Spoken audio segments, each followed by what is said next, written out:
Even ಡಾಕ್ಟರ್ಸಲ್ಲಿ pain management ಅನ್ನೋದು ತಿಳುವಳಿಕೆ ಅವರಲ್ಲೂ ಕಡಿಮೆ ಇದೆ. ಮಾತ್ರೆ ಹಾಕಿ ಕಳಿಸ್ತಾರೆ, ಪ್ಯಾರಾಸಿಟಮಾಲ್ ಹಾಕಿ ಕಳಿಸ್ತಾರೆ, ಬನ್ನಿ 5 ದಿನ ಆದಮೇಲೆ 10 ದಿನ ಆದಮೇಲೆ ಎಲೆಕ್ಟ್ರಿಕ್ ಶಾಕ್ ಥರ ಫೇಸಲ್ಲಿ ಹೊಡೆಯುತ್ತೆ, ಟ್ರೈಜೆಮಿನಲ್ ನ್ಯೂರಾಲಜಿ ಅಂತೇಳಿ ಫೇಮಸ್. ಇದಕ್ಕೆ ನಮಗೆ ಸಲ್ಮಾನ್ ಖಾನ್ ನೋವನ್ನ ತಡ್ಕೊಳಕ್ಕಾಗ್ದಲ್ಲೇ ಎಷ್ಟೋ ಜನಗಳು ಸುಸೈಡ್ ಮಾಡ್ಕೊಂಡಿದ್ದಾರೆ. ಐಸ್ ಮತ್ತೆ ಹೀಟ್ ಥೆರಪಿ ಎರಡೂ ಸಹ ಪೇನ್ ಕ್ಯೂರ್ ಮಾಡುತ್ತೆ ಅಂತ. ಎರಡೂ ಸರಿ, ಬಟ್ ಎಲ್ಲಿ ಯೂಸ್ ಮಾಡ್ತೀರಾ ಅದು important. So Google diagnosis dangerous ಅಥವಾ ಸ್ಕಿಪ್ಪಿಂಗ್ ಫಿಸಿಯೋಥೆರಪಿ ಡೇಂಜರಸ್? ನಿಮ್ಮ ಪ್ರಕಾರ Google diagnosis dangerous. Dangerous of course, because ನಾವು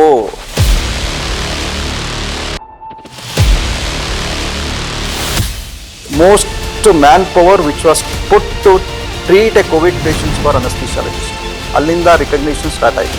ICU ಎಲ್ಲ ನೋಡ್ಕೊಂಡಿದ್ದು ಅನಸ್ಥಿಷಿಯಾಲಜಿಸ್ಟ್. ಪೇನ್ ಕಿಲ್ಲರ್ ಇಂಜೆಕ್ಷನ್ಸ್ ಅಂದರೆ ಬರೀ ನಾವು ಡೈಲಿ IV ಕೊಡೋದು ಅಥವಾ ಇಂಟ್ರಮಸ್ಕುಲರ್ ಕೊಡೋದಲ್ಲ. ಸರ್ಜರಿ ಕಂಫರ್ಟ್ ಮಾಡೋಕ್ಕೆ ಹೋಗಿ ಸರ್ಜನ್ಸಿಗೆ ಡಿಸ್ಕಂಫರ್ಟ್ ಮಾಡೋದು ಉಂಟು, ಅದು ಇದೆ. ನಾವು ಒಂದು ಫ್ರ್ಯಾಕ್ಚರ್ ಇದ್ದರೆ ಬರೀ ಫ್ರ್ಯಾಕ್ಚರ್ ಅಷ್ಟೇ ನೋಡಲ್ಲ. We see a patient as a whole. The very few specialities who look the anesthesiologist, they will have a neck pain on the back side of the neck. That is due to stress and anxiety. Sir, back pain cure ಮಾಡಲು complete bed rest ಮಾಡಬೇಕು ಅಂತ. Back pain cure ಮಾಡಲು complete bed rest ಅದು use ಆಗಲ್ಲ unless you treat what is the cause. Pain killers fastest cure ಅಂತ Google ಹೇಳ್ತಾ ಇದೆ sir, ಇದು ಸರಿನಾ ಅಥವಾ ತಪ್ಪು? ಪೇನ್ ಕಿಲ್ಲರ್ಸ್ ಫಾಸ್ಟೆಸ್ಟ್ ಕ್ಯೂರ್ ಅನ್ನೋದು ತಪ್ಪು. Don't take based on Google, never. ವೈದ್ಯೋ ನಾರಾಯಣ ಹರಿ. ಎಲ್ಲರಿಗೂ ನಮಸ್ಕಾರ, ನಾನು ಪ್ರೀತಿ ಮಹೇಂದ್ರನಾಥ್. ನೋವು ಯಾರಿಗಿಲ್ಲ ನೋವು ಹೇಳಿ? ಚಿಕ್ಕ ಮಗುವಿನಿಂದ ಹಿಡಿದು ವಯಸ್ಕರಲ್ಲಿ, ಹಾಗೆ ವಯಸ್ಸಾದವರಲ್ಲೂ ಸಹ, ಮಧ್ಯ ವಯಸ್ಕರಿಂದ ವಯಸ್ಸಾದವರು ಪ್ರತಿಯೊಬ್ಬರಿಗೂ ನೋವಿದೆ. ಈ ನೋವುಗಳು ನಮ್ಮ ಜೀವನ ಮಟ್ಟದ ಶೈಲಿಯನ್ನ ಕುಗ್ಗಿಸ್ತಾ ಇದೆ. ನೋವಿನ ನಿರ್ವಹಣೆ, ಯಾವೆಲ್ಲ ಚಿಕಿತ್ಸೆ ಇದೆ, ಯಾವ ರೀತಿ ನೋವುಗಳಿದಾವೆ, ಯಾವ ನೋವುಗಳನ್ನ ನೆಗ್ಲಿಜೆನ್ಸಿ ಮಾಡಬಾರ್ದು, ಎಷ್ಟು ಪರಿಣಾಮ ಬೀರುತ್ತೆ ನೋವುಗಳನ್ನ ನೆಗ್ಲಿಜೆನ್ಸಿ ಮಾಡೋದ್ರಿಂದ, ಈ ರೀತಿ ಎಲ್ಲಾ ವಿಚಾರಗಳನ್ನ ನಮ್ಮ ಜೊತೆ ಹಂಚಿಕೊಳ್ಳೋದಕ್ಕೆ ಮ್ಯಾಕ್ಸ್ ಸ್ಪೆಷಲ್ಸ್ ಕಾರ್ಯಕ್ರಮಕ್ಕೆ ಡಾಕ್ಟರ್ ಶಿವಕುಮಾರ್ ಅವರು ಆಗಮಿಸಿದ್ದಾರೆ. ಅವರನ್ನ ವೆಲ್ಕಮ್ ಮಾಡೋಣ. ಡಾಕ್ಟರ್ ಶಿವಕುಮಾರ್ ಅವರೇ, ಮ್ಯಾಕ್ಸ್ ಸ್ಪೆಷಲ್ಸ್ ಕಾರ್ಯಕ್ರಮಕ್ಕೆ ನಿಮಗೆ ಆತ್ಮೀಯ ಸ್ವಾಗತ. ನಮಸ್ಕಾರ. ಡಾಕ್ಟರ್ ಶಿವಕುಮಾರ್ ಅವರ ಕಿರುಪರಿಚಯ ನೋಡೋದಾದ್ರೆ, MBBS ಶಿಕ್ಷಣವನ್ನ ಮೈಸೂರು ಮೆಡಿಕಲ್ ಕಾಲೇಜ್ನಲ್ಲಿ ಮುಗಿಸಿದ್ದಾರೆ.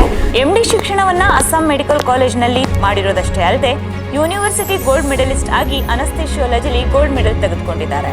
ಹಾಗೆ ನ್ಯಾಟ್ ಬೋರ್ಡ್ ಮತ್ತೆ ಕೋಲ್ಕತ್ತಾದಲ್ಲಿ ಫೆಲೋಶಿಪ್ ಸಹ ಮಾಡಿದ್ದಾರೆ. ಅನಸ್ಥೆಷಿಯಾ ಮತ್ತೆ ಕ್ರಿಟಿಕಲ್ ಕೇರ್ ಮೆಡಿಸಿನ್ ನಲ್ಲಿ 21 ವರ್ಷಗಳ ಕಾಲದ ಅನುಭವ ಸರ್ಗಿದೆ. ಸರ್ನ ಮತ್ತೊಂದು ವಿಶೇಷತೆ ಏನಪ್ಪಾ ಅಂತ ಅಂದ್ರೆ, 50ಕ್ಕೂ ಹೆಚ್ಚು ನ್ಯಾಷನಲ್ ಮತ್ತೆ ಇಂಟರ್ನ್ಯಾಷನಲ್ ಲೆವೆಲ್ ಅಲ್ಲಿ ಜರ್ನಲ್ಸ್ ಗಳು ಪಬ್ಲಿಕೇಶನ್ ಆಗಿದ್ದಾವೆ. ಹಾಗೆ ನ್ಯಾಷನಲ್ಸ್ ಮತ್ತೆ ಸ್ಟೇಟ್ ಲೆವೆಲ್ ಕಾನ್ಫರೆನ್ಸ್ ನಲ್ಲಿ 100ಕ್ಕೂ ಹೆಚ್ಚು ಪ್ರೆಸೆಂಟೇಷನ್ಸ್ ನ ಸರ್ ಕೊಟ್ಟಿದ್ದಾರೆ.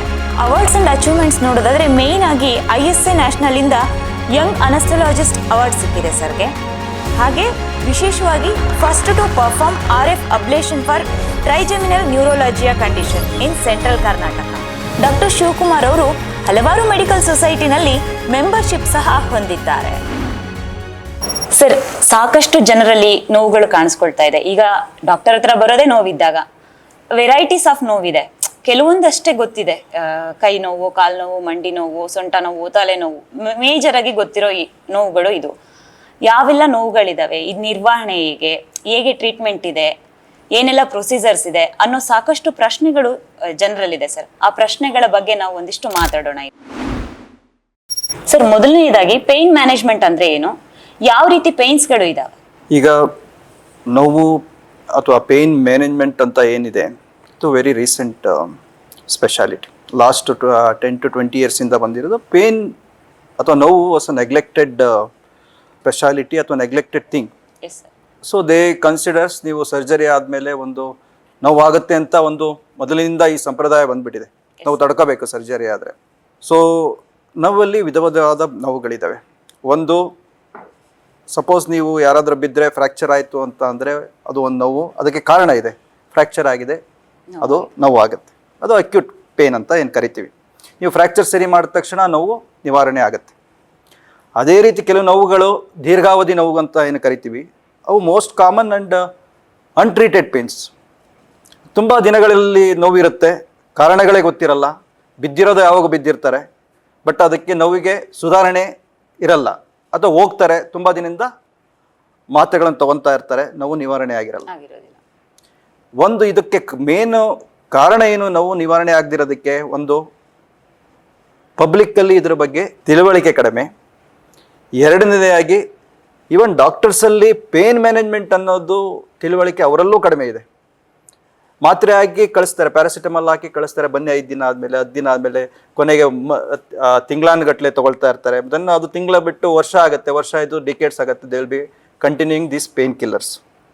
ಸೊ ಮೇನ್ಲಿ ಪೇನ್ ಅಂದರೆ ಒಂದು ಅಕ್ಯೂಟ್, ಅಂದರೆ ಈಗಾಗಿರೋದು ಒಂದು ಕಾರಣ ಇದೆ, ಇದರ ಬಿದ್ದಿರೋದ್ರಿಂದ ಆಗಿರ್ಬೋದು, ಅಥವಾ ಇದು ಒಂದು ಇನ್ಫೆಕ್ಷನಿಂದ ಆಗಿರ್ಬೋದು, ಅಥವಾ ಹಲ್ಲು ನೋವಿಂದ ಆಗಿರ್ಬೋದು, ಅಥವಾ ಕಿಡ್ನಿ ಸ್ಟೋನಿಂದ ಆಗಿರ್ಬೋದು. ಅದಕ್ಕೆ ಅಕ್ಯೂಟ್ ಪೇನ್ ಅಂತ ಒಂದು ಕರೀತಾರೆ. ಅದಕ್ಕೆ ಒಂದು ಆ ಕಾರಣವನ್ನು ಸರಿ ಮಾಡಿದರೆ ನೋವು ಸರಿ ಆಗುತ್ತೆ.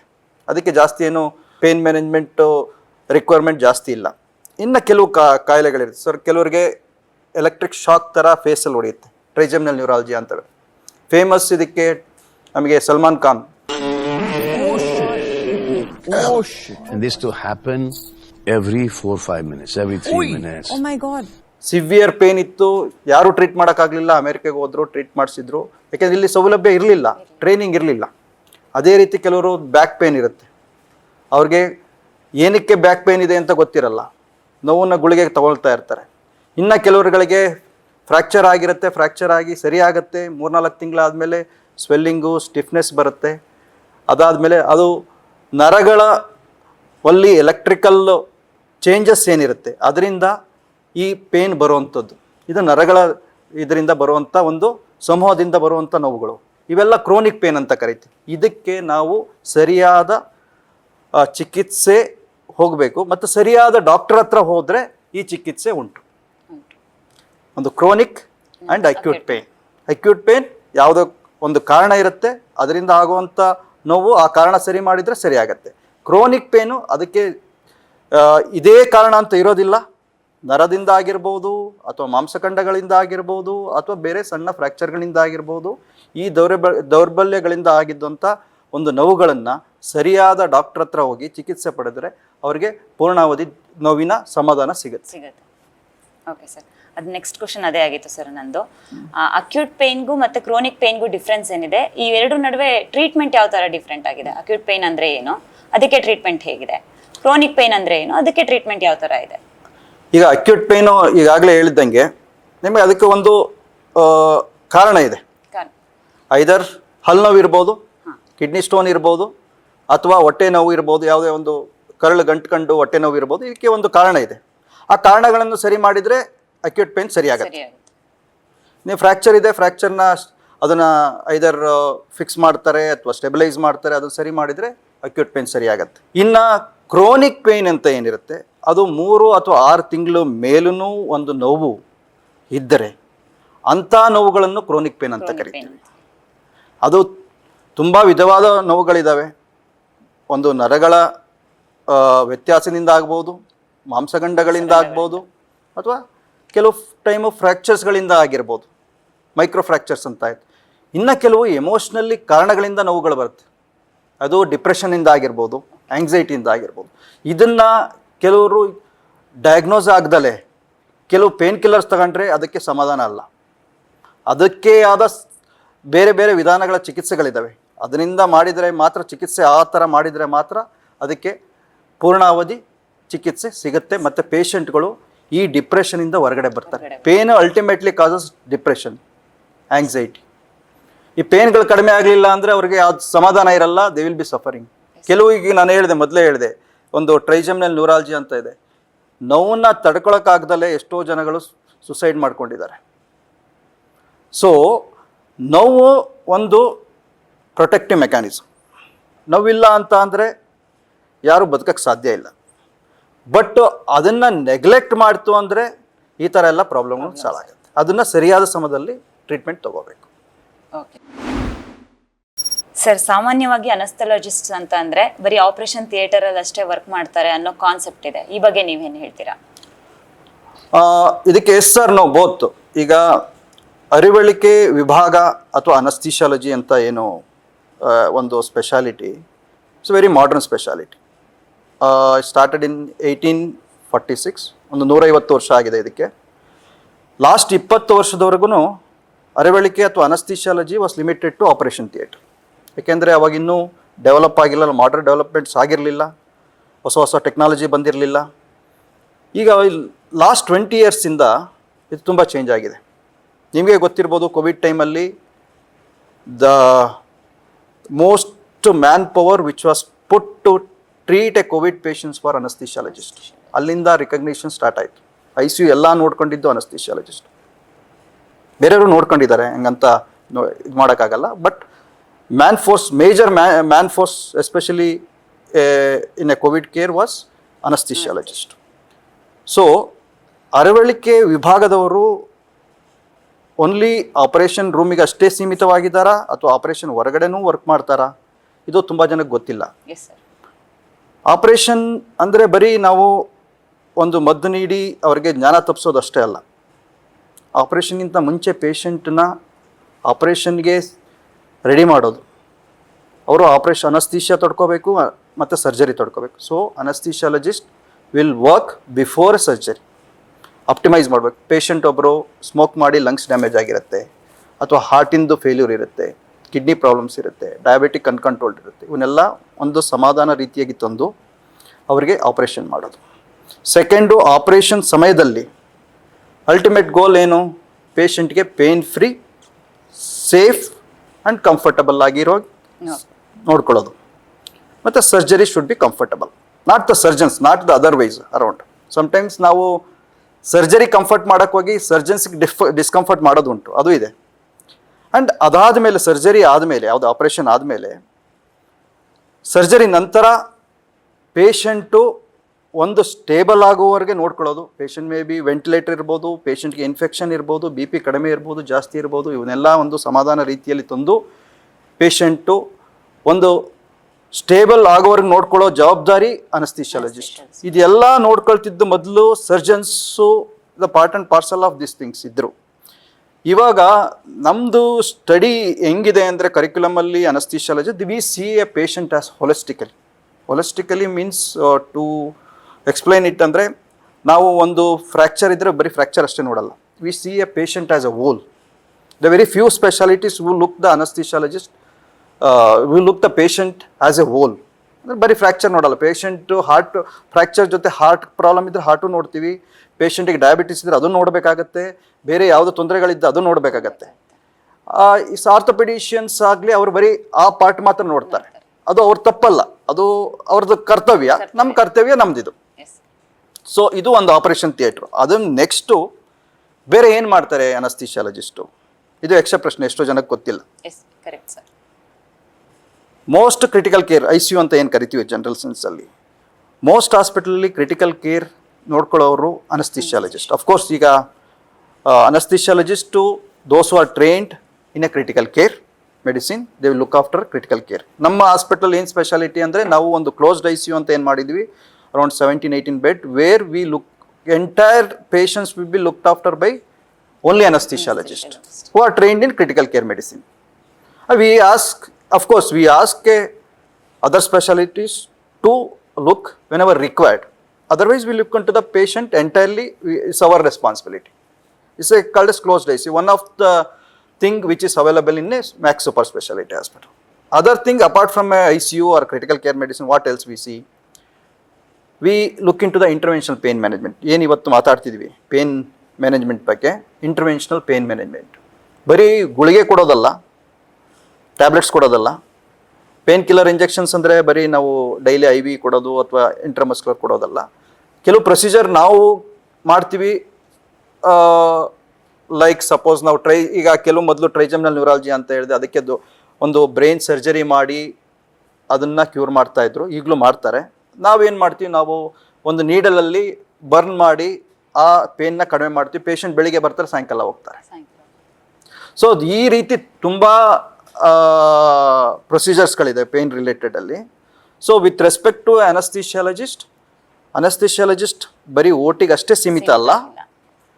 Critical care medicine, interventional pain management, and we look into the heart of the hospital. Which is heart of the hospital? Operation theatre, ICU and emergency department. These are the heart of the hospital. ಬೇರೆ ಎಲ್ಲ wards ಇರುತ್ತೆ, ಬೇರೆ ಎಲ್ಲ ಇರುತ್ತೆ. Mainly heart of the ಹಾಸ್ಪಿಟಲ್ನ anaesthesiologist ಅಥವಾ ಅರಿವಳಿಕೆ ತಜ್ಞರು ನೋಡೋದ್ರಿಂದ they become a good leaders in a hospital management. Wherever you see a hospital which are managed by anaesthesiologist, they do very well. So anaesthesiologist are going into the hospital management also, because they are well versed with the heart of the how to manage this hospital, especially they do with the patient centric management. Sir pain management ಅಂದ್ರೆ ಏನು, ಯಾವ ರೀತಿಯ ನೋವುಗಳು ಇದಾವೆ, ಯಾವ ರೀತಿ treat ಮಾಡ್ತೀರಾ ಅವುಗಳನ್ನ? ಒಳ್ಳೆ ಕ್ವಶನ್ನು. ಪೇನ್ ಮ್ಯಾನೇಜ್ಮೆಂಟ್ ಅಥವಾ ನೋವು ನಿವಾರಣೆ ಅಂದರೆ ದೇರ್ ಆರ್ ಡಿಫ್ರೆಂಟ್ ಕಂಡೀಷನ್ಸ್. ಒಂದು ಅಕ್ಯೂಟ್ ಪೇನ್, ಸಪೋಸ್ ನೀವು ಬಿದ್ದಿದ್ದೀರಿ, ಯಾರೋ ಬಿದ್ದಿದ್ದಾರೆ ಅಂತ, ಫ್ರ್ಯಾಕ್ಚರ್ ಆಗಿರುತ್ತೆ. ಆ ಫ್ರ್ಯಾಕ್ಚರ್ ಸರಿ ಆಯಿತು ಅಂತ ಅಂದರೆ ನೋವು ಕಡಿಮೆ ಆಗುತ್ತೆ. ಫ್ರ್ಯಾಕ್ಚರ್ಸ್ ಫಿಕ್ಸ್ ಮಾಡ್ತು ಅಂದರೆ ನೋವು ಕಡಿಮೆ ಆಗುತ್ತೆ. ಅಥವಾ ಕಿಡ್ನಿಯಲ್ಲಿ ಸ್ಟೋನ್ ಇದೆ, ಸ್ಟೋನ್ ತೆಗೆದ್ರೆ ನೋವು ಕಡಿಮೆ ಆಗುತ್ತೆ. ಇದು ಅಕ್ಯೂಟ್ ಪೇನ್. ಅದಕ್ಕೆ ಜಾಸ್ತಿ ಆದ ನೋವು ನಿವಾರಣೆ ಔಷಧಿಗಳು ಬೇಕಾಗಲ್ಲ. ಬೇಕಾದ್ರೂ ಸಿಂಪಲ್ ಪೇನ್ ಕಿಲ್ಲರ್ಸ್ ಸಾಕಾಗತ್ತೆ. ಇನ್ನೂ ಒಂದು pain which is common and debilitating ಅಂದರೆ most of the patients either ಆ ನೋವಿಂದ ಡಿಪ್ರೆಷನ್ಗೆ ಹೋಗ್ತಾರೆ, ಡೈಲಿ ರೊಟೀನ್ ಆ್ಯಕ್ಟಿವಿಟೀಸ್ ಅಫೆಕ್ಟ್ ಆಗುತ್ತೆ. ತುಂಬ ದಿನದ ಪೇನು, 3 ತಿಂಗಳು ಅಥವಾ 6 ತಿಂಗಳಿಗಿಂತ ಜಾಸ್ತಿಯಾಗಿ ಇರುವಂಥ ನೋವು ಕ್ರೋನಿಕ್ ಪೇನು ಅಥವಾ ದೀರ್ಘಾವಧಿ ನೋವು ಅಂತ ಹೇಳ್ತೀವಲ್ಲ, ಇದು very difficult to treat with a simple medications. ಇದು ಕೆಲವರಿಗೆ ಟ್ರೈಜಮ್ನಲ್ ನ್ಯೂರಾಲಜಿ ಅಂತ ಕಂಡೀಷನ್ ಇರ್ಬೋದು. ಇಲ್ಲಿ ಒಂದೇ ಸೈಡಿನ ಫೇಸಿನಲ್ಲಿ ಕರೆಂಟ್ ಹೊಡೆದಂಗೆ ಆಗುತ್ತೆ. ಅದಕ್ಕೆ ಮೊದಲು ಸರ್ಜರಿ ಎಲ್ಲ ಮಾಡ್ತಾಯಿದ್ರು. ಈಗ ನಾವು ಸಿಂಪಲ್ ಒಂದು ನೀಡ್ಲ್ ಹಾಕಿ ಒಂದು ಹೋಲ್ ಇರುತ್ತೆ, ಅಲ್ಲಿ ಹೋಗ್ಬಿಟ್ಟು ರೇಡಿಯೋ ಅಬ್ಲೇಷನ್ ಅಂತ ಮಾಡ್ತೀವಿ. ಅವತ್ತೇ ಕರೆಸಿ ಅವತ್ತೇ ಟ್ರೀಟ್ಮೆಂಟ್ ಮಾಡಿ ಅವತ್ತೇ ಕಳಿಸ್ತೀವಿ. ಸಮ್ಟೈಮ್ 1 ಇಂಜೆಕ್ಷನ್ಗೆ ಆಗುತ್ತೆ, ಇಲ್ಲ 2 ಇಂಜೆಕ್ಷನ್ಗೆ ಸರಿ ಆಗುತ್ತೆ. ಅದೇ ರೀತಿ ಕೆಲವರಿಗೆ ಏಜ್ ಆಗಿರ್ತಾರೆ, ಜಾಯಿಂಟ್ ಪೇನ್ ಇರುತ್ತೆ, ಸರ್ಜರಿಗೆ ಫಿಟ್ ಇರಲ್ಲ, ತುಂಬ ಕಾಯಿಲೆಗಳಿರುತ್ತೆ, ಡಯಾಬಿಟಿಸ್ ಅನ್ಕಂಟ್ರೋಲ್ಡು, ಹಾರ್ಟ್ ಪ್ರಾಬ್ಲಮ್ಸ್ ಇರುತ್ತೆ. ಅದಕ್ಕೆ ನಾವು ಮಾಡ್ತೀವಿ, ಅಲ್ಲಿ ಈ ನರ ಸಮೂಹಗಳೇನಿರುತ್ತೆ ಅದನ್ನು ಬರ್ನ್ ಮಾಡ್ತೀವಿ ಜಾಯಿಂಟ್ ಸುತ್ತ. ಅದು ಕ್ರೋನಿಕ್ ಪೇನ್ ಟ್ರೀಟ್ಮೆಂಟ್. ಅದರಲ್ಲಿ ನಿಮಗೆ ಜಾಯಿಂಟ್ ಆರ್ಥರೈಟಿಸ್ ಏನು ಸರಿ ಆಗಲ್ಲ, ಬಟ್ ಪೇನ್ ಅವ್ರಿಗೆ ಅಟ್ಲೀಸ್ಟ್ ನಡೆಯೋದು ಇಂಪ್ರೂವ್ ಆಗುತ್ತೆ. ನಡೆಯೋದಾಗ ಅವ್ರಿಗೆ ಒಂದು ಮೊಬಿಲಿಟಿ ಬಂದ ತಕ್ಷಣ ಅವ್ರಿಗೆ ವೆಯ್ಟ್ ಕಡಿಮೆ ಆಗುತ್ತೆ. ವೆಯ್ಟ್ ಕಡಿಮೆ ಆಗಿ ಎಲ್ಲ ಇಂಪ್ರೂವ್ಮೆಂಟ್ ಆದಮೇಲೆ ಆಗ ಸರ್ಜರಿಗೆ ಫಿಟ್ಟೂ ಆಗ್ಬೋದು. ಇನ್ನು ಕೆಲವು ಕಾಯಿಲೆಗಳು ಲೈಕ್ ಬ್ಯಾಕ್ ಪೇಯ್ನು ಅಥವಾ ಇದು ಕಾಮನೆಸ್ಟ್ ಪೇನ್. ಇದು ನಾವು ಡೈಲಿ ರೊಟೀನಲ್ಲಿ ನೋಡೋದು ಕಾಮನೆಸ್ಟ್ ಪೇನ್ ಅಂದರೆ ಬ್ಯಾಕ್ ಪೇನ್. ಇದು ಡಿಸ್ಕು ಪ್ರೊಲಾಪ್ಸ್ ಆಗಿ ನರಗಳ ಮೇಲೆ ಕಂಪ್ರೆಷನ್ ಆಗಿರ್ಬೋದು. ಈಗ ಸಿಂಪಲ್ ನಾವು ಟ್ರಾನ್ಸ್ಫಾರ್ಮರ್ ಕೊಡ್ತೀವಿ, ಇದರಿಂದ ಅವರಿಗೆ ಪೇನ್ ಕಡಿಮೆ ಆಗುತ್ತೆ, ಮೊಬಿಲಿಟಿ ಇಂಪ್ರೂವ್ ಆಗುತ್ತೆ. ತುಂಬ ಜಾಸ್ತಿ ಇದ್ದರೆ ಅಫ್ಕೋರ್ಸ್ ಸರ್ಜರಿ ಬೇಕಾಗ್ಬೋದು. ಈ ಥರ 3 ಅಥವಾ 6 ತಿಂಗಳಿಗಿಂತ ಜಾಸ್ತಿ ಇರುವಂಥ ಪೇನ್ಗಳಿಗೆ ಬರೀ ಗುಳಿಗೆಗಳು ಅಥವಾ ಸಿಂಪಲ್ ಇಂಜೆಕ್ಷನ್ಗಳು ಬಿಟ್ಟು ಸೆಲೆಕ್ಟಿವ್ ಆಗಿ ಕಾರಣ ಹುಡುಕಿ ಆ ಕಾರಣಕ್ಕೆ ಸರಿಯಾದ ಇಂಜೆಕ್ಷನ್ನು ಅಥವಾ ಮೆಡಿಕೇಶನ್ಸ್ ಕೊಡೋದೇ ಇಂಟರ್ವೆನ್ಷನಲ್ ಪೇನ್ ಮ್ಯಾನೇಜ್ಮೆಂಟ್. ಹೌದು ಸರ್, ಎಲ್ಲರೂ ಕಾಮನ್ ಆಗಿ ಹೇಳೋದು ನನಗೆ ಗಾಯ ವಾಸಿಯಾಗಿದೆ ಆದರೆ ನೋವು ಕಡಿಮೆ ಆಗ್ತಾ ಇಲ್ಲ ಅಂತ. ಈ ರೀತಿ ಯಾಕಾಗತ್ತೆ ಸರ್? ಇದು ಎಲ್ಲ ಗಾಯದಲ್ಲೂ ಆಗೋ ಸ್ಥಿತಿ ಅಲ್ಲ. ಯೂಶಲಿ ಗಾಯ ವಾಸಿ ಆದಮೇಲೆ ನೋವು ಕಡಿಮೆ ಆಗಬೇಕು. ಕೆಲವು ಟೈಮ್ ಏನಾಗುತ್ತೆ, ಐದರ್ ಪೂರ್ತಿ ಗಾಯ ವಾಸಿ ಆಗಿಲ್ಲದೆ ಇರ್ಬೋದು, ಒಳಗಡೆ ಗಾಯ ಇರ್ಬೋದು, ಅದು ಒಂದು ರೀಸನ್ ಇರುತ್ತೆ. ಇಲ್ಲ ಸೆಕೆಂಡ್ ಏನಾಗುತ್ತೆ, ಆಗಿದ್ದ ಗಾಯಗಳು ವಾಸಿ ಆಗಿರುತ್ತೆ, ಅದಾದ್ಮೇಲೆ ಕೆಲವು ನರಗಳ ಚೇಂಜಸ್ ಆಗುತ್ತೆ. ಸೊ ಕೆಲವು ಫ್ರಾಕ್ಚರ್ ಆಗಿರುತ್ತೆ, ಫ್ರಾಕ್ಚರ್ ಹೀಲ್ ಆಗುತ್ತೆ. ಫ್ರಾಕ್ಚರ್ ಹೀಲ್ ಆದ್ಮೇಲೆ ಕೆಲವರಿಗೆ ಸ್ವೆಲ್ಲಿಂಗ್ ಸ್ಟಾರ್ಟ್ ಆಗುತ್ತೆ. ಅದು ಫ್ರಾಕ್ಚರ್ಗೂ ಅಷ್ಟು ಸಂಬಂಧ ಇರಲ್ಲ, ಫ್ರಾಕ್ಚರ್ ಚೆನ್ನಾಗಿ ಹೀಲ್ ಆಗಿದೆ, ಸ್ಟಿಫ್ನೆಸ್ ಬರುತ್ತೆ, ಆಮೇಲೆ ಕೂದಲೆಲ್ಲ ಉದುರಕ್ಕೆ ಸ್ಟಾರ್ಟ್ ಆಗುತ್ತೆ. ಇದು ನರಗಳ ಚೇಂಜಸ್. ಇದು ಸಿಂಪಥೆಟಿಕ್ ನರ್ವಸ್ ಸಿಸ್ಟಮ್ ಅಂತ ಹೇಳ್ತೀವಿ. ಇದಕ್ಕೆ ನಾವು CRPS ಮೆಡಿಕಲ್ ಟರ್ಮಿನಾಲಜಿ ನಾವು ಕಾಂಪ್ಲೆಕ್ಸ್ ಸೆರಿಬ್ರಲ್ ಪೇನ್ ಸಿಂಡ್ರೋಮ್ ಅಂತ ಹೇಳ್ತೀವಿ. ಇದಕ್ಕೆ ನೀವು ಏನೇ ಫಿಸಿಯೋಥೆರಪಿ ಮಾಡಿ ಬೇರೆ ಏನೇ ಮಾಡಿದ್ರು ಸರಿಯಾಗಲ್ಲ. ಇದಕ್ಕೆ ಏನಿದ್ರು ನಾವು ಕೆಲವು ಸ್ಟೆಲೈಟ್ ಗ್ಯಾಂಗ್ಲಿಯನ್ ಬ್ಲಾಕ್ ಅಂತ ಕೊಡ್ತೀವಿ. ಅದು ಕೊಟ್ಟಾದ್ಮೇಲೆ ಈ ಸ್ಟಿಫ್ನೆಸ್ ಸ್ವೆಲ್ಲಿಂಗು ಎಲ್ಲ, ಅದರ್ವೈಸ್ ನಾವು ಮಾಡಲಿಲ್ಲ ಅಂದ್ರೆ ಪೇಷಂಟ್ ಕೈ ಫ್ರಾಕ್ಚರ್ ಸರಿಯಾದ್ರೂ ಯೂಸ್ ಆಗಲ್ಲ. ಸೊ ಈ ರೀತಿ ಗಾಯಗಳು ವಾಸಿ ಆದ್ಮೇಲೆ ಪೇನ್ ಕಡಿಮೆ ಆಗಬೇಕು. ಕೆಲವು ಸಂದರ್ಭದಲ್ಲಿ ಎದರ್ ಸಪೋಸ್ ಫ್ರಾಕ್ಚರ್ ಆಗಿ ಫ್ರಾಕ್ಚರ್ ಹೀಲ್ ಆಗಿಲ್ಲ ಅಂದ್ರೂ ನೋವು ಕ್ರಮೇಣವಾಗಿರುತ್ತದೆ. ಇಲ್ಲ ಈ ರೀತಿ ನರಗಳ ಚೇಂಜಸ್ ಆದ್ರೆ, ಸಿಂಪಥೆಟಿಕ್ ಓವರ್ ಆಕ್ಟಿವಿಟಿ ಅಂತ ಏನ್ ಹೇಳ್ದಲ್ಲ, ಈ ತರ ಚೇಂಜಸ್ ಆದ್ರೆ ನೋವು ಹಂಗೆ ಉಳಿದಿರುತ್ತೆ.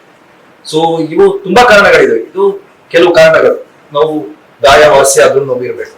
ಕೆಲವು ಟೈಮ್ ಏನಾಗುತ್ತೆ, ಕೆಲವು ಗಾಯಗಳಲ್ಲಿ ಎಸ್ಪೆಷಲಿ ಈಗೆಲ್ಲ laparoscopy is excellent and it is very good for patient also.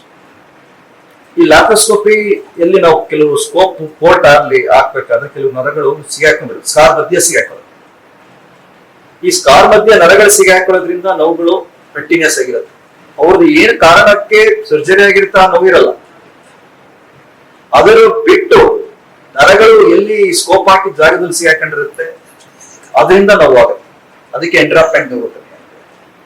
ವಿವಿಧ ಕಾರಣಗಳಿದೆ, ಒಂದೊಂದು ಸಂದರ್ಭದಲ್ಲಿ ಒಂದೊಂದು ಕಾರಣ ಇರುತ್ತೆ.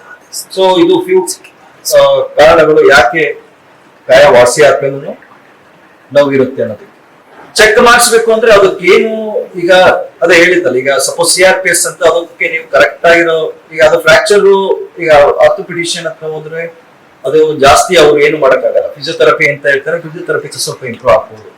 ಅಲ್ಟಿಮೇಟ್ಲಿ ನಾವು ವೇನ್ ಫಿಸಿಷಿಯನ್ ಆಗಿ ಕರೆಕ್ಟ್ ಡಯಾಗ್ನೋಸ್ ಒಂದು ಇದೇ ಕಾರಣ ಅಂತ ಕಂಡುಹಿಡಿಬೇಕು.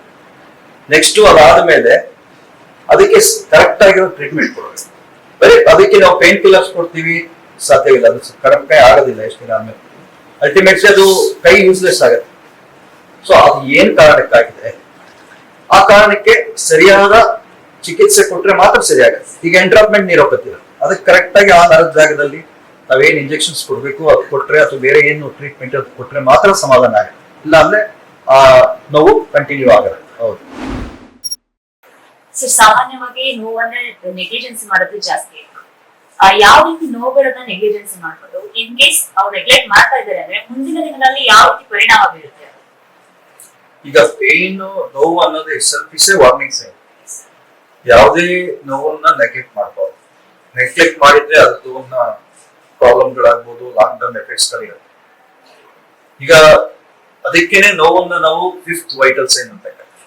ಈಗ ಬ್ಲಡ್ ಪ್ರೆಷರ್, ಹಾರ್ಟ್ ರೇಟ್ ಎಷ್ಟು ಇದೆ ಅದರ ರೀತಿ ಇದು 5th ವೈಟಲ್ ಸೈನ್ ಅಂತ ಅದಕ್ಕೆ ಕರೆಯೋದು. ಈಗ ನೋವು ಇಲ್ಲ ಅಂದಿದ್ರೆ ಯಾವುದೇ ಕಾಯಿಲೆಗೆ ಜನ ಬರ್ತಾ ಇರಲಿಲ್ಲ ಹಾಸ್ಪಿಟಲ್ಗೆ. ಈಗ ಕಿಡ್ನಿ ಸ್ಟೋನ್ ಇದೆ, ನೋವಿಲ್ಲ ಅಂದ್ರೆ ಯಾರು ಬರ್ತಾರೆ? ಸೊ ಅದೇ ರೀತಿ ಯಾವ ನೋವನ್ನು ಇಗ್ನೋರ್ ಅಥವಾ ನೆಗ್ಲೆಕ್ಟ್ ಮಾಡಬಾರ್ದು. ಎಸ್ಪೆಷಲಿ ಕೆಲವು ನೋವುಗಳು ಅಫೆಕ್ಟ್ಸ್ ಯುವರ್ ಡೈಲಿ ರೂಟೀನ್, ಅಥವಾ ನೀವು ನಿದ್ದೆ ಎಫೆಕ್ಟ್ ಆಗ್ತಾ ಇದೆ, ಅಥವಾ ನಿಮ್ಮ ಮಾನಸಿಕವಾಗಿ ಎಫೆಕ್ಟ್ ಮಾಡ್ತಾ ಇದೆ. ಇವನ್ನಂತೂ ಇಗ್ನೋರ್ ಮಾಡಲೇಬಾರ್ದು.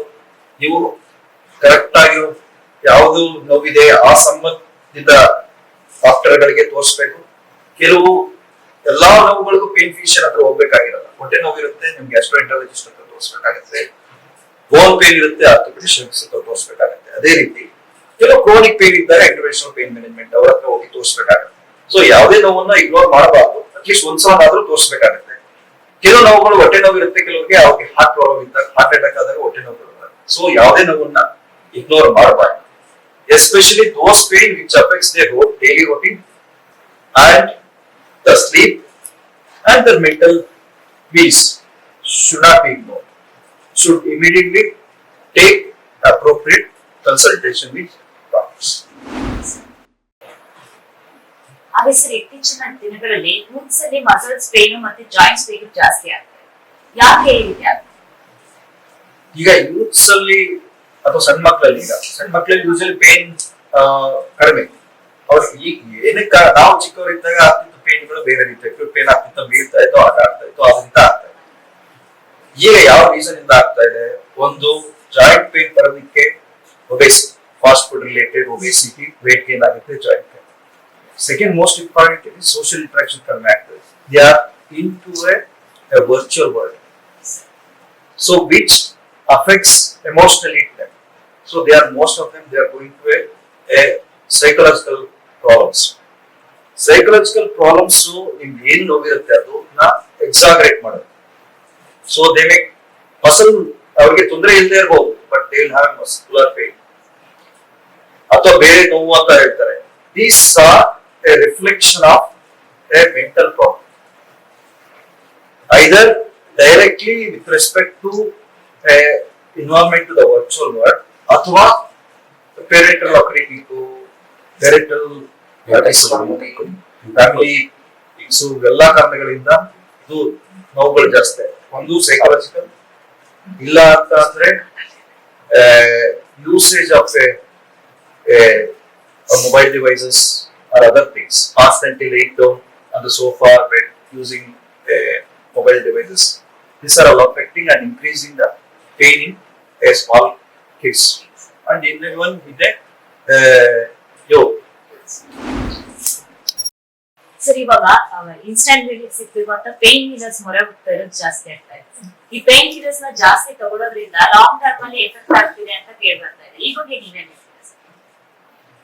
ವಿತೌಟ್ ಡಾಕ್ಟರ್ ಪ್ರಿಸ್ಕ್ರಿಪ್ಷನ್ ಯಾವುದೇ ಪೇನ್ ಕಿಲ್ಲರ್ಸ್ ತಗೊಳ್ಳೋದು ತಪ್ಪು. ಅದು ಆರೋಗ್ಯದ ಮೇಲೆ ಸಮಸ್ಯೆಯನ್ನು ಮಾಡುತ್ತೆ. ನಾರ್ಮಲ್ ಪೇನ್ ಕಿಲ್ಲರ್ಸ್ ಅನ್ನ ಹೇಳ್ತೀವಿ ನಾವು, ಓವರ್ ಅನ್ನು ಡೈಕ್ಲೋಫೆನಾಕ್ಸೋಡಿನ್ ಅಥವಾ NSAIDs ಅಂತ ಹೇಳ್ತೀವಿ. ನಾನು ಹಾಕ್ಕೊಂಡು ತಗೊಳ್ಳೋದ್ರಿಂದ ಕಿಡ್ನಿ ಮೇಲಂತೂ ಡ್ಯಾಮೇಜ್ ಮಾಡುತ್ತೆ. ಎಸ್ಪೆಷಲಿ ನೀವು ಲಾಂಗ್ ಟರ್ಮ್ ಕೆಲವು ನೋವಿಗೆ ಇಯರ್ಸ್ ಟುಗೆದರ್ ಈ ಗುಳಿಗೆಗಳು ನುಗ್ತಾ ಇರ್ತಾರೆ, ಅದರಿಂದ ಅವ್ರಿಗೆ ಕಿಡ್ನಿ ಮೇಲಂತೂ ಮೇನ್ ಎಫೆಕ್ಟ್ ಆಗುತ್ತೆ. ಕೆಲವು ಅವರ್ ಡ್ರಗ್ಸ್ ಗಳು ಇದಾವೆ ಇಂಡಿಯಾದಲ್ಲಿ, ಅದು ಕಾಮನ್ ಓಪಿಯಾಟ್ಸ್ ಅಂತ ಏನು ಗುಳಿಗೆಗಳಿದಾವೆ, ಅವನ್ನೆಲ್ಲ ತಗೊಳ್ಳೋದ್ರಿಂದ ಅವ್ರ dependence they get addicted to these kind of opiates drugs. ಇವು ಅಬ್ಯೂಸ್ ಆಗುತ್ತೆ. ಸೊ ಇದು ತಗೊಳ್ಳೋದ್ರಿಂದ ಅವ್ರಿಗೆ ಅಡಿಕ್ಷನ್ ಹೋಗ್ತಾರೆ. ಈ ಪೇನ್ ಕಿಲ್ಲರ್ಗಳು NSAIDs ಅಂತ ಏನು ನಾವು ಡೈಕ್ಲೋಫೆನಾಕ್ಸೋಡಿನ್ ಇವನ್ನೆಲ್ಲ ತಗೊಳ್ಳೋದ್ರಿಂದ they will go for identifiable. ಇನ್ನ ಕೆಲವು drugs paracetamol, excess of paracetamol ತಗೊಳ್ಳೋದು ಇದು ಕಾಮನ್. ಏನು ಪ್ರಿಸ್ಕ್ರಿಪ್ಷನ್ ಬಿಲ್ ಓದಬೇಕು ಅಂತ ಪ್ಯಾರಾಸಿಟಮಾಲ್ ಅಂತ ಈ ತರ ಡ್ರಗ್ಗಳು ತುಂಬಾ ತಗೊಂಡ್ರೆ ಲಿವರ್ ಫೇಲ್ಯೂರ್ ಆಗುತ್ತೆ. ಸೊ ಆದಷ್ಟು ಮಟ್ಟಿಗೆ ಪೇನ್ ಕಿಲ್ಲರ್ ನ ವಿತೌಟ್ ಪ್ರಿಸ್ಕ್ರಿಪ್ಷನ್ ಡಾಕ್ಟರ್ಸ್ ಕನ್ಸಲ್ಟೇಷನ್ ಇಲ್ಲದೆ ತಗೊಳಕ್ ಹೋಗ್ಬಾರ್ದು. ಒಂದು ಸೀಮಿತ ಅವಧಿಯಲ್ಲಿ ತಗೋಬೇಕು. ಈಗ ಯಾವುದೇ ನಾವು ಒಂದು ಸೀಮಿತ ಅವಧಿಗಿಂತ ಜಾಸ್ತಿ ಇದೆ ಅಂತ ಅಂದ್ರೆ ಅದಕ್ಕೆ ಕಾರಣ ಹುಡುಕಿ ಸರಿಯಾದ ಟ್ರೀಟ್ಮೆಂಟ್. ವಯಸ್ಸು ಮತ್ತೆ ನೋವಿಗೆ ರಿಲೇಷನ್ ಇದೆ ಸರ್. ಮುಚ್ಚಾಕೆ ಈಗ ನಂಗೆ ನೋವಾಗ್ತಿದೆ ಅಂದ್ರೆ ವಯಸ್ಸಾಯ್ತಲ್ಲ ಆಗ್ತಿದೆ ಅನ್ನೋ ತರ ಇದೆ. ಹಾಗೆ ವಯಸ್ಸು ಮತ್ತೆ ನೋವಿನ ನಡುವೆ ರಿಲೇಷನ್ ಇದೆ. ಇದೆ. ಯೂಶಲಿ ಏಜ್ ಆದಂತ ಪಾಪ್ಯುಲೇಷನ್ ಅಲ್ಲಿ ನೋವು ಜಾಸ್ತಿ. ಯೂಶಲಿ ಅವ್ರಿಗೆ ಒಂದು ಮೊಬಿಲಿಟಿ ಕಡಿಮೆ ಆಗಿರುತ್ತೆ, ದೇವಿಲ್ಲ ಫ್ಲೆಕ್ಸಿಬಿಲಿಟಿ ಕಡಿಮೆ ಆಗುತ್ತೆ, ಫ್ರಾಕ್ಚರ್ಸ್ ಇನ್ಕ್ರೀಸ್ ಆಗುತ್ತೆ. ಇಸ್ ಒಂದು ಕಾರಣ. ಸ್ಮಾಲ್ ಫ್ರಾಕ್ಚರ್ಸ್ ಲೈಕ್ ಬ್ಯಾಕ್ ಬೋನ್ ಅಲ್ಲಿ ಫ್ರಾಕ್ಚರ್ಸ್ ಜಾಸ್ತಿ ಆಗುತ್ತೆ ಮತ್ತು ಮಾಂಸಖಂಡದ ಸ್ಟ್ರೆಚಬಿಲಿಟಿ ಇರುತ್ತೆ, ಫ್ಲೆಕ್ಸಿಬಿಲಿಟಿ ಕಡಿಮೆ ಆಗುತ್ತೆ. ಈ ಕಾರಣಗಳಿಂದ ಒಂದು ನೋವು. ಅದಕ್ಕಿಂತ ಜಾಸ್ತಿ ಈ ಏಜ್ ಆದ ಗ್ರೂಪ್ ಅಲ್ಲಿ ಆಗೋ ನೋವಿನ ಕಾರಣಗಳು ಡಿಪ್ರೆಷನ್. ಮೊದಲಂಗೆ ನ್ಯೂಕ್ಲಿಯರ್ ಈ ಜಾಯಿಂಟ್ ಫ್ಯಾಮಿಲೀಸ್ ಇಲ್ಲ, ಯಾರಿಗೆಲ್ಲ ಒಬ್ಬರೇ ಇರ್ತಾರೆ, go for severe depression. Depression is the most commonest cause for a pain ಇದೆ. Apart from these physical causes ನಾನು ಏನ್ ಹೇಳಿದ್ದಲ್ಲ, ಬ್ಯಾಕ್ ಪೇನ್ ಇರ್ಬೋದು, ಬೇರೆ ಕಾರಣಗಳಿರ್ಬೋದು, ಅದಕ್ಕಿಂತ important depression and psychological disorders. Because social companion ಇರಲ್ಲ, ಏಜ್ ಆಗಿರುತ್ತೆ, ಅವರಿಗೆ ಓಡಾಡೋ ಅಂತ ಶಕ್ತಿ ಇರಲ್ಲ, ಫ್ರೆಂಡ್ಸ್ ಇರಲ್ಲ. ಫ್ರೆಂಡ್ಸ್ ಇದ್ದವರು ಐದರ್ ಅವರು ಇದೇ ಊರ ಸ್ಥಿತಿಯಲ್ಲಿ ಇರ್ತಾರೆ ಅಥವಾ ಅವರು ಇರೋದಿಲ್ಲ. ಅಂತ ಸಂದರ್ಭದಲ್ಲಿ ಈ ಉಲ್ಬಣಗೊಳ್ಳುತ್ತೆ, ಈ ಪೇನ್ಗಳು ಉಲ್ಬಣಗೊಳ್ಳುತ್ತೆ. ಯಾಕೆ ಡಿಪ್ರೆಷನ್ ಇದ್ದು ಉಲ್ಬಣ? ಡೆಫಿನೆಟ್ಲಿ ವಯಸ್ಸು ಮತ್ತೆ ನೋವಿಗೂ ಸಂಬಂಧ ಇದೆ, ಬಟ್ ಕಾರಣಗಳು ಡಿಫ್ರೆಂಟ್. ಯಂಗ್ ಏಜ್ ಅಲ್ಲೇ ಬೇರೆ ಕಾರಣಗಳಿರುತ್ತೆ, ಏಜ್ ಆದವರಿಗೆ ಬೇರೆ ಕಾರಣ. ನೋವು ಅಂದ್ರೆ ನಮ್ಮ ದೇಹ ಹೇಗೆ ಪೇನ್ ರೆಸ್ಪಾನ್ಸ್ ಆಕ್ಟಿವೇಟ್ ಆಗುತ್ತೆ? ಈಗ ನೋವು ಅಥವಾ ಪೇನ್ ಅಂದ್ರೆ ಸಿಂಪಲ್ ಆಗಿ ಹೇಳ್ಬೇಕಂದ್ರೆ ಒಂದು unpleasant sensory sensation and unpleasant emotional response. ಎಲ್ಲರೂ ಅಂತ ಬರೀ ಪೇನ್ ಅಂದ್ರೆ it is not only sensory, unpleasant sensory sensation, it is also emotional response. ಒಬ್ಬರಿಗೆ ಕೆಲವರಿಗೆ ಬೀಳ್ತಾರೆ, ಕೆಲವರಿಗೆ ಜಾಸ್ತಿ ನೋವಾಗುತ್ತೆ, ಕೆಲವರು ಕಡಿಮೆ ನೋವಾಗುತ್ತೆ. ಕಾರಣ ಒಂದೇ ಇದ್ರೂ ಅವ್ರ emotional response is different for particular stimulus. ಕಾರಣಗಳು ತುಂಬಾ ಇದೆ. ಈಗ ನೋವು ಏನ್ ಕಾರಣ, ಬಿದ್ದವ್ರ ಕಾರಣಗಳಾದ್ರೆ ಅಲ್ಲಿ ಕೆಲವು ಕೆಮಿಕಲ್ ಸಿಕ್ರೆಟ್ ಆಗುತ್ತೆ, ನರ್ವ್ ಆಕ್ಟಿವೇಟ್ ಆಗುತ್ತೆ, ಅದರಿಂದ ಅಕ್ಯೂಟ್ ಪೇನ್ ಅಲ್ಲಿ. ಕ್ರೋನಿಕ್ ಪೇನ್ ಅಲ್ಲಿ ಕಾರಣಗಳು ಬೇರೆ. ಇದು ಹೆಂಗೆ ನಮ್ದು ಎಲೆಕ್ಟ್ರಿಕಲ್ ಸರ್ಕ್ಯೂಟ್ ಶಾರ್ಟ್ ಸರ್ಕ್ಯೂಟ್ ಏನಾಗುತ್ತೆ, ಅದೇ ರೀತಿ ನರಗಳಲ್ಲಿ ಚೇಂಜಸ್ ಆಗುತ್ತೆ, ಮೆದುಳಿನಲ್ಲಿ ಚೇಂಜಸ್ ಆಗುತ್ತೆ. ಸೊ ಅದಕ್ಕೆ ನ್ಯೂರೋಪತಿಕ್ ಚೇಂಜ್ ನೋವು ಅಂತ ಹೇಳ್ತೀವಿ. ಸೊ ಒಂದೊಂದು ನೋವಿಗೆ ಒಂದೊಂದು ಕಾರಣಗಳಿರುತ್ತೆ. ಸೊ ಅಕ್ಯೂಟ್ ಪೇನ್ ಅಲ್ಲಿ ಯೂಶಲಿ ಇನ್ಫ್ಲಮೇಷನ್ ಅಂತ ಹೇಳ್ತೀವಿ, ನಂಜಾಗುತ್ತಲ್ಲ, ಅದರಿಂದ ನೋವಾಗೋದು. ಕ್ರೋನಿಕ್ ಪೇನ್ಗಳಲ್ಲಿ ನರಗಳಲ್ಲಿ ಚೇಂಜ್ ಆಗೋದ್ರಿಂದ ನೋವುಗಳಾಗೋದು. ಸೊ ಕಾರಣಗಳು ಬೇರೆ. ನೋವು ಅಂದ್ರೆ ಅನ್ಪ್ರೆಸೆಂಟ್ ಸೆನ್ಸರಿ ಅಂಡ್ ಎಮೋಷನಲ್ ಸೆನ್ಸೇಷನ್. ಈಗ ನೀವು ದಿನನಿತ್ಯ ನೋಡ್ತಾ ಇರ್ತೀರ ಪೇಷಂಟ್ಸ್ ನ, ಯಾವ ನೋವುಗಳಿಗೆ ಈ ನೋವನ್ನ ನಾನು ತುಂಬಾ ಕೇಳ್ತಾ ಇರ್ತೀನಿ ದೇಹದಲ್ಲಿ ಅಥವಾ ಯಾವ ಪೇಷಂಟ್ಸ್ ಜಾಸ್ತಿ? ಕಾಮನೆಸ್ಟ್ ಪೇನ್ ನಮಗ್ ಬರೋದ್ರಲ್ಲಿ back pain, most commonest back and neck pain. Chronic pain ಅಲ್ಲಿ ಬ್ಯಾಕ್ ಅಂಡ್ ನೆಕ್ ಪೇನ್ ಇದು ತುಂಬಾ ಕಾಮನ್. ಇದಕ್ಕೆ ಕಾರಣಗಳು ತುಂಬಾ ಕಾರಣಗಳಿದ್ದಾವೆ. ಪಾಶ್ಚರ್ ಇರ್ಬೋದು, ಅಥವಾ ಓವರ್ ವೇಟ್ ಇರ್ಬೋದು, ಅಥವಾ ಅವ್ರದ್ದು mobility, daily they are travelling in bike, ಆ ಕಾರಣಗಳಿರ್ಬೋದು. ಮಾಂಸಖಂಡಗಳು ಸ್ಟ್ರೆಂತ್, ಪೋರ್ ಮಸಲ್ಸ್ ಏನಿರುತ್ತೆ ಅದು ಸ್ಟ್ರೆಂತ್ ಕಡಿಮೆ ಇರ್ಬೋದು. ಕೆಲವರು ಎಕ್ಸರ್ಸೈಸ್ ಮಾಡಲ್ಲ, ಅಥವಾ ಎಕ್ಸರ್ಸೈಸ್ ಮಾಡಲಿಲ್ಲ, ಮೂವ್ಮೆಂಟೇ ಕಡಿಮೆ ಇರುತ್ತೆ. ಫ್ಲೆಕ್ಸಿಬಿಲಿಟಿ ಕಡಿಮೆ ಆದಾಗ ಬ್ಯಾಕ್ ಪೇನ್ಗಳು ಜಾಸ್ತಿ ಆಗುತ್ತೆ. ಸೊ ಎಲ್ಲಾ ಕಾರಣಗಳಿಂದ ಮೋಸ್ಟ್ ಕಾಮನ್ಲಿ ನಾವು ಏನ್ ನೋಡ್ತೀವಿ, back pain and neck pain is the most common pains. ಇದಕ್ಕೆ ಟ್ರೀಟ್ಮೆಂಟ್ ಇದೆ. ಅವರು ಬರಬೇಕು, ಸರಿಯಾದ ಡಾಕ್ಟರ್ ನೋಡಿ ಟ್ರೀಟ್ಮೆಂಟ್. ಈಗ ನರಗಳ ನೋವು ಮತ್ತೆ ಸ್ನಾಯುಗಳ ಅದರ ನೋವು ಮತ್ತೆ ನರಗಳ ಹೇಗೆ ಡಿಫರೆನ್ಶಿಯೇಟ್ ಮಾಡಿ? The character of a neuropathic pain and a muscular pain is different. ಅದು ಹೆಂಗೆ ಇರುತ್ತೆ ಅಂದ್ರೆ, ನಿಮ್ಗೆ ಮಸ್ಕ್ಯುಲರ್ ಪೇನ್ ಏನಿರುತ್ತಲ್ಲ, ಯೂಶಲಿ ಅಕ್ಯೂಟ್ ಪೇನ್, ಅದು ಆ ಮಾಂಸಖಂಡಗಳು ಅಥವಾ ಸ್ನಾಯುವಿನ ಜಾಗದಲ್ಲಿ ಮಾತ್ರ ಇರುತ್ತೆ, ಅದು ಬೇರೆ ಕಡೆ ಹೋಗಲ್ಲ, ಅಂದ್ರೆ ಅದು ಸುತ್ತ ಇರುತ್ತೆ. ನರಗಳ ನೋವು, ನರ ಎಲ್ಲಿ ಸಪೋಸ್ ಒಂದು ನರ ಕಂಪ್ರೆಷನ್ ಆಗಿದೆ ಅಂದ್ರೆ ಆ ನರದ ಫುಲ್ ಡಿಸ್ಟ್ರಿಬ್ಯೂಷನ್ ಇರುತ್ತೆ, ರೇಡಿಯೇಷನ್ ಅಲ್ಲಿಂದ ಸಪೋಸ್ ಬ್ಯಾಕ್ ಪೇನ್ ಇಂದ ಕೆಳಗಡೆ ಕಾಲವರೆಗೂ ಬರುತ್ತೆ. ಹೇಳಿದ್ದೆ ಸರ್, ನಮಗೆ ಈ ನೋವು ಬೆನ್ನಿಂದ ಕಾಲವರೆಗೆ ಎಳೀತಾ ಇದೆ ಅಂತ ಹೇಳ್ತಾರೆ, ಅದು ನರಗಳ ನೋವು. ಸೊ ಅದೇ ರೀತಿ ಯಾವುದೇ ನರಗಳ ನೋವು ಸ್ವಲ್ಪ ಡಲ್ ಏಕಿಂಗ್ ಇರುತ್ತೆ. ಅದು ಮುಟ್ಟಿದ್ರೆ ಅಷ್ಟು ಜಾಸ್ತಿ ಅನ್ಸಲ್ಲ. ಈಗ ಡಯಾಬಿಟಿಕ್ ಪೇಷಂಟ್ಸ್ ಇರ್ತಾರೆ, ತುಂಬಾ ದಿನಗಳಿಂದ ಸಕ್ಕರೆ ಕಾಯಿಲೆ, ಅವರಿಗೆ ಕಾಲಲ್ಲಿ ಚುಚ್ಚಿದಾಗ ಆಗುತ್ತೆ, pins and needles type of pain. So ಅದು ನಾವು ಗ್ಲೋವ್ಸ್ ಅಂಡ್ ಸ್ಟಾಕಿಂಗ್ಸ್ ಅಂತ ಹೇಳಿ, ಸ್ಟಾಕಿಂಗ್ಸ್ ಅಂಡ್ ಗ್ಲೋವ್ ಹಾಕೊಳ್ತೀವಿ, ಆ ಡಿಸ್ಟ್ರಿಬ್ಯೂಷನ್ ಅಲ್ಲಿ ಇರುತ್ತೆ. ಆ ನೋವುಗಳು dull aching and ಪ್ರಿಕಿಂಗ್, pins and needles type of pain. So ಅದನ್ನ ನಾವು ಮುಟ್ಟಿದ್ರೆ ಕೆಲವು ಜಾಸ್ತಿ ಆಗೋದು, ನರಗಳ ನೋವಲ್ಲಿ ಅಷ್ಟು ಜಾಸ್ತಿ ಆಗಲ್ಲ, ಅವ್ರು ಅದರಲ್ಲೂ ಜಾಸ್ತಿ ಫೈನ್ ಟಚ್ಚಿಗೆ ಜಾಸ್ತಿ ಆಗುತ್ತೆ ಕೆಲವು. ಈ ಮಾಂಸಖಂಡಗಳ ನೋವು ಏನಿರುತ್ತೆ ಅದು ಮುಟ್ಟಿದ್ರೆ ಜಾಸ್ತಿ ಆಗುತ್ತೆ. ಆ ಜಾಗದಲ್ಲಿ ಏನಾದ್ರು ಟ್ರಾಮಾ ಆಗಿರುತ್ತೆ, ಬಿದ್ದಿರ್ತಾರೆ, ಅದ್ರ ಅಥವಾ ಸ್ಪಾಸಮ್ ಆಗಿರುತ್ತೆ. ಸೊ ಆ ಏರಿಯಾಕ್ಕೆ ಲಿಮಿಟ್ ಆಗಿರುತ್ತೆ. ಸರ್, ಕೆಲವೊಂದಿಷ್ಟು ಕ್ವಶನ್ಸ್ಗಳನ್ನ ಕೇಳ್ತೀವಿ ರ್ಯಾಪಿಡ್ ಆಗಿ, ನೀವು ರ್ಯಾಪಿಡ್ ಆಗಿ ಆನ್ಸರ್ ಮಾಡ್ತಾ ಹೋಗ್ಬೇಕು ಸರ್. ಅದಕ್ಕೆ one thing people do daily that silently destroys their Spain.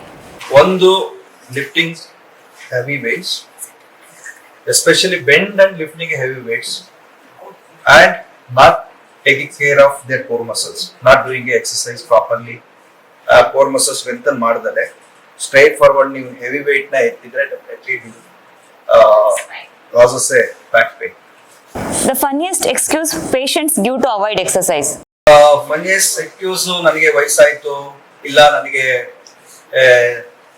ಈಗ ಈಗ ನೋವು ಜಾಸ್ತಿ ಇದೆ. ಸೊ ಇದೆಲ್ಲ ಕಾರಣಗಳು. ಮೋಸ್ಟ್ ಕಾಮನ್ಲಿ ನಾವು ಹೇಳೋದು ನನ್ಗೆ ವಯಸ್ಸಾಯ್ತು, ನಮ್ಗೆ ಆಗಲ್ಲ ಒಂದು. ಸೆಕೆಂಡ್ ಇಸ್, ಈಗ ನನ್ಗೆ ಆಲ್ರೆಡಿ ನೋವು ಇದೆ, ನನ್ಗೆ ಎಕ್ಸರ್ಸೈಸ್ ಮಾಡಕ್ ಆಗಲ್ಲ. ಸೊ ಇದು ಕಾಮನೆಸ್ಟ್ ಥಿಂಗ್. ಇಲ್ಲ ಟೈಮ್ ಇಲ್ಲ ನನಗೆ, ಇಲ್ಲ ನಾನು ತುಂಬಾ ಬಿಸಿ ಇದ್ದೀನಿ, ನಮ್ ಟೈಮ್ ಇಲ್ಲ. ಹೌದು, ಇದೇ ಕಾಮನೆಸ್ಟ್. ನೆಕ್ ಪೇನ್ ಬರ್ಲಿಕ್ಕೆ ಲ್ಯಾಪ್ಟಾಪ್ ಹೈಟ್ ಇಶ್ಯೂನ ಅಥವಾ ಲೈಫ್ ಲೋಡ್ ಇಶ್ಯೂಸ್? ಎರಡೂ ಇಗ್ನೋರ್ ಮಾಡಕ್ಕಾಗಲ್ಲ. ಕೆಲವು ನೆಕ್ ಪೇನ್ ಸ್ಟ್ರೆಸ್ ಇಂದ ನೆಕ್ ಪೇನ್, ಬ್ಯಾಕ್ ಪೇನ್ ಬರುತ್ತೆ, ನೆಕ್ ಅಲ್ಲಿ back of the neck pain ಬರುತ್ತೆ. So that is commonly when the patient has stress, they will have a neck pain on the back side of the neck. That is due to stress and anxiety. Second, the posture definitely affects. If the inappropriate posture, neck pain is commonest cause. ಎರಡು equally ಕಾರಣಗಳಿದೆ. Which is more dangerous, sir? Google diagnosis or skipping physiotherapy? ಕೆಲವು patients ಬರ್ತಾರೆ, sir ನಾನು Google ಮಾಡಿದ್ದೆ, ಅದ್ರಲ್ಲಿ ಈ ತರ ಇತ್ತು ಅಂತ ಹೇಳ್ತಾರೆ. ಸೊ ಗೂಗಲ್ ಡಯಾಗ್ನೋಸಿಸ್ ಡೇಂಜರಸ್ ಅಥವಾ ಸ್ಕಿಪ್ಪಿಂಗ್ ಫಿಸಿಯೋಥೆರಪಿ ಡೇಂಜರಸ್? ನಿಮ್ ಪ್ರಕಾರ Google diagnosis dangerous of course, because ನಾವು ಈ ಸ್ಟೇಜ್ ಗೆ ಬರಬೇಕು ಅಂತ ಆದ್ರೆ it would have spent 20 years of our life. Google ಇಂದ ನಾವೆಲ್ಲ ಮಾಡೋದಾದ್ರೆ, ಈಗ ಎಸ್ಪೆಷಲಿ AI ಬಂದಿದೆ.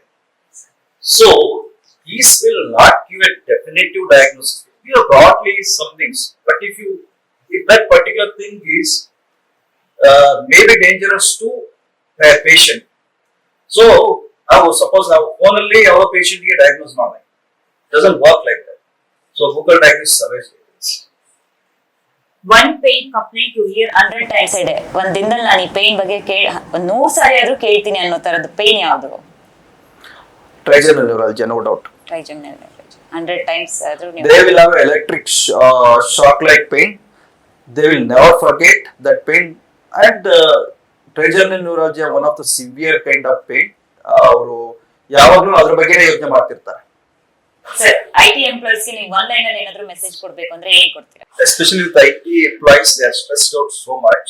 They need to spend a quality time with their social groups. One, they have to reduce their pain and posture doing the work.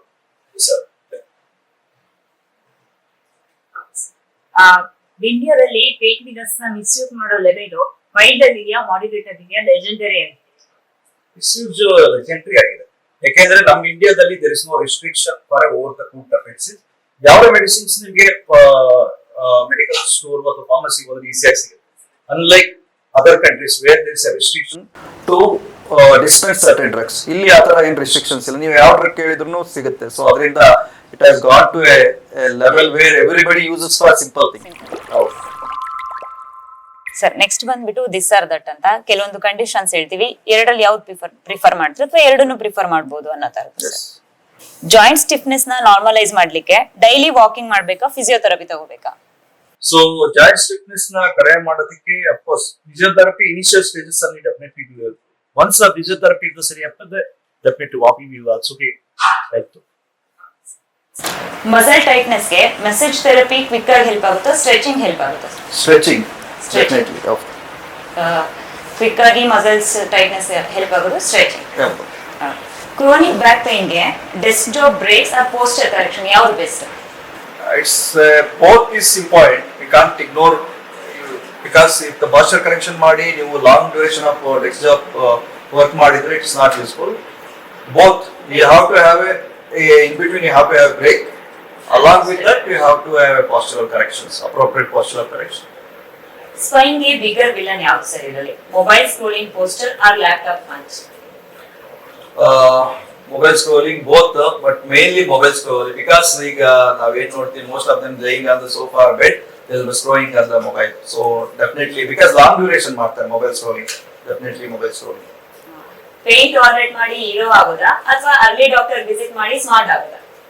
Early doctor visit ಮಾಡಿ smart.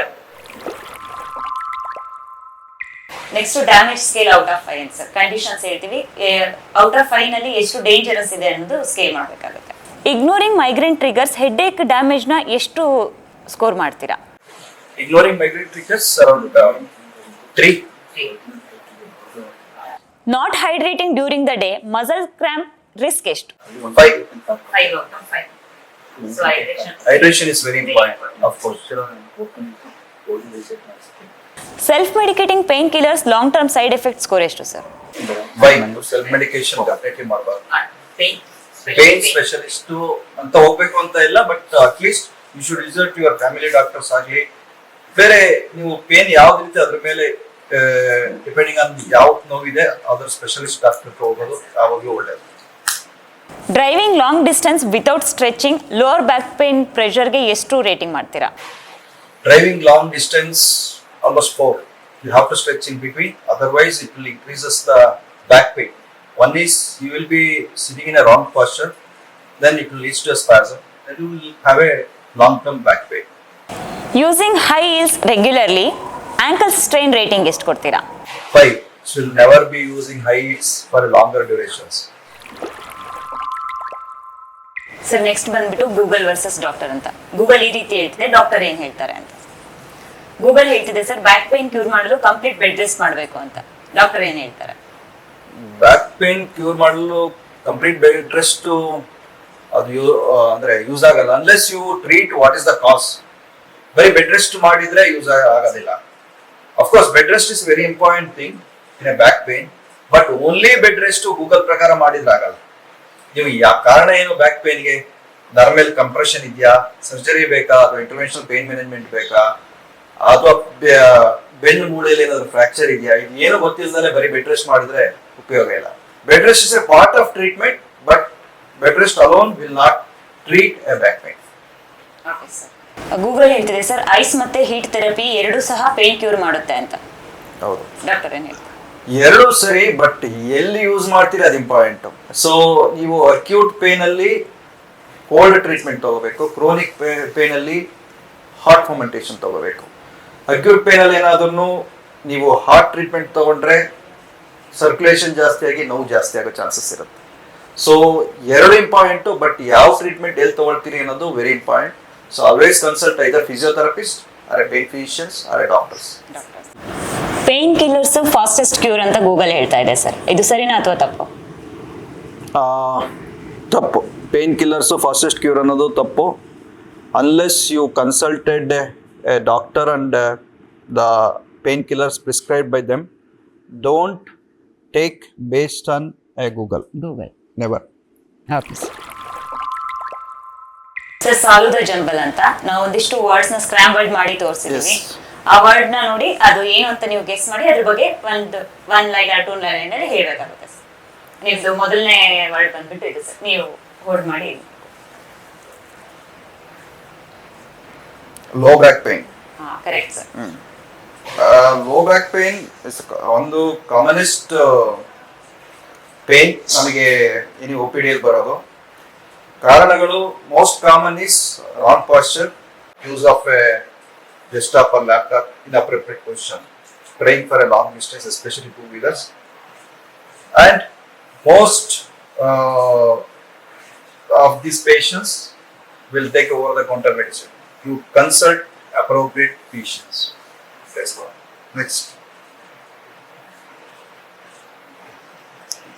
Migraine. Yes. So migraine commonly ಏನಂತಾರೆ, ಒಂದು side ನ ತಲೆನೋವು ಅಂತ ಏನ್ ಹೇಳ್ತಾರೆ. Common in females, especially in females. Migraine ಒಂದು ಯಾವಾಗ ಮೈಗ್ರೇನ್ ಅಂತ ಹೇಳ್ಬೇಕು, ಪೇಷಂಟ್ಸ್ಗೆ ಒಂದು ಲೈಟ್ ಹಾಕಿದ್ರೆ ಲೈಟ್ ನೋಡಕ್ಕಾಗಲ್ಲ, ವಾಮಿಟಿಂಗ್ ಸೆನ್ಸೇಷನ್ ಇರುತ್ತೆ ಅಥವಾ ವಾಮಿಟು ಮಾಡ್ತಾರೆ ಕೆಲವರು. ಮತ್ತೆ ಇದು ಯಾವಾಗ್ಲೂ ಇರಲ್ಲ, ಕೆಲವು ಸ್ಟ್ರೆಸ್ ಬಂದಾಗ ಬರುತ್ತೆ. ಸೊ ಮೈಗ್ರೇನ್ಗೆ ಒಂದು ಅಕ್ಯೂಟ್ ಪೇನ್ ಕಿಲ್ಲರ್ಸ್ ಬರುತ್ತೆ. Normal pain killer may not work for A migraine. ಅದು ಸ್ಟ್ರೆಸ್ ಕಡಿಮೆ ಮಾಡ್ಕೋಬೇಕು. ರೆಸ್ಪಿರೇಟರಿ ಕಾಸ್ ಏನಿರುತ್ತೆ ಅದನ್ನ, ಏನು ಕಾಸ್ ಅದರಿಂದ ಜಾಸ್ತಿ ಆಗ್ತದೆ ಅದನ್ನ ಕಡಿಮೆ ಮಾಡ್ಕೋಬೇಕು. ಮತ್ತೆ ಅಪಾರ್ಟ್ ಫ್ರಮ್ ಪೇನ್ ಕಿಲ್ಲರ್ಸ್ ಈಗ ಬೇರೆ ಪ್ರೊಫಿಲಾಕ್ಟಿಕ್ ಅಂತಿದೆ, ಈ ನೋವು ಬರದಂಗೆ ಕೆಲವು ಗುಳಿಗೆಗಳಿದ್ದಾವೆ, ಅದನ್ನ ಕಂಟಿನ್ಯೂಸ್ ತಗೋಬೇಕು. That's it. It will be one disease where you can treat with the medications.